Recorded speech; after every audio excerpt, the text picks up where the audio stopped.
ആദ്യമായി Nipah virus കേരളത്തിൽ report ചെയ്ത സമയത്ത് കോഴിക്കോടും പരിസര പ്രദേശത്തുമെല്ലാം ഉണ്ടായിരുന്നു ആ ഒരു അവസ്ഥ നമ്മളെല്ലാവരും കണ്ടതാണ്.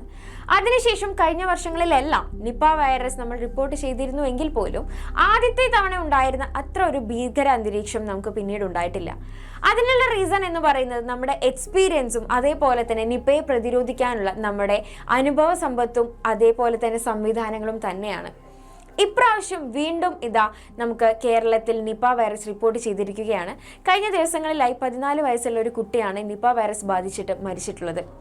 ഇത്തവണയും നമ്മൾ ഈ നിപ വൈറസിനെ പ്രതിരോധിക്കും, ഈ ഒരു സിറ്റുവേഷൻ നമ്മൾ കടന്നു പോകും എന്നുള്ളൊരു ആത്മവിശ്വാസത്തോടു കൂടി നമ്മൾ മുന്നോട്ട് പോവുകയാണ് ഇപ്രാവശ്യം നമ്മൾ ചെയ്യേണ്ട കാര്യം.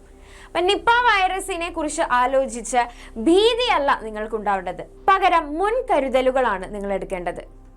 നമ്മളെല്ലാവരും കേൾക്കുന്നതാണ് ഭയമല്ല ജാഗ്രതയാണ് വേണ്ടതെന്നുള്ള കാര്യം. സോ നിങ്ങൾ എല്ലാവരും ആദ്യമായിട്ട് അറിഞ്ഞിരിക്കേണ്ടത് എന്താണ് നിപ വൈറസ്, എങ്ങനെയാണ് നിപ വൈറസ് പകരുന്നത്, എങ്ങനെ ഇവയെ പ്രതിരോധിക്കാം എന്നുള്ള കാര്യമാണ്. മൃഗങ്ങളിൽ നിന്നും മൃഗങ്ങളിലേക്കാണ് ഈ നിപ വൈറസ് പകർന്നുകൊണ്ടിരിക്കുന്നത്.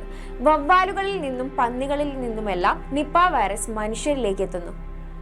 നിപ വൈറസ് ബാധിച്ചിട്ടുള്ള ഒരു മനുഷ്യരിൽ നിന്ന് മറ്റൊരു മനുഷ്യരിലേക്ക് ഈസി ആയിട്ട് ഈ ഒരു വൈറസ് പകരുന്നതായിട്ട് നമ്മൾ കാണും. അതുകൊണ്ടാണ് നിപ വൈറസ് ബാധിച്ചിട്ടുള്ള ഒരാളെ പരിശോധിക്കുന്ന അല്ലെങ്കിൽ അവരെ പരിചരിക്കുന്ന ഒരാൾക്ക് പെട്ടെന്ന് തന്നെ രോഗം പിടിപെടുന്നതായിട്ട് നമ്മൾ കാണാറുണ്ട്. രോഗം ബാധിച്ചു കഴിഞ്ഞാൽ 4 മുതൽ 14 ദിവസങ്ങൾക്ക് ശേഷമാണ് രോഗലക്ഷണങ്ങൾ കണ്ടു തുടങ്ങാറുള്ളത്. രോഗലക്ഷണങ്ങൾ കണ്ടു തുടങ്ങിയതിന് ശേഷം 48 മണിക്കൂറിനുള്ളിൽ തന്നെ ചിലപ്പോൾ നമ്മൾ കോമ സ്റ്റേറ്റിലേക്കും പോകാറുണ്ട്. പ്രധാനപ്പെട്ടും നമ്മൾ കണ്ടുവരുന്ന രോഗലക്ഷണങ്ങൾ എന്ന് പറയുന്നത് കലശലായ പനി, തലവേദന, ബോധക്ഷയം, ഛർദി ഇതുപോലെയുള്ളവയൊക്കെയാണ്. അപ്പോൾ സാധാരണ പനിക്കും ചിലപ്പോൾ ഇതുപോലുള്ള രോഗലക്ഷണങ്ങൾ കാണാറുണ്ട്. അതുകൊണ്ട് തന്നെ നമ്മൾ വളരെയധികം ശ്രദ്ധിക്കേണ്ടതാണ്. ഇനി ഈ ഒരു രോഗം ബാധിച്ചു കഴിഞ്ഞാൽ അതിനായിട്ടുള്ള ചികിത്സ വളരെയധികം സങ്കീർണമാണ്. നമുക്കിപ്പോൾ ആൻറ്റിബോഡി നൽകിയിട്ടുള്ള ചികിത്സകളെല്ലാം നമുക്ക് ആരോഗ്യ കേന്ദ്രങ്ങളിൽ നിന്നും ലഭിക്കുമെങ്കിൽ പോലും ഏറ്റവും നല്ലത് ഈ രോഗത്തിനെ പ്രതിരോധിക്കുക എന്നുള്ളത് തന്നെയാണ്.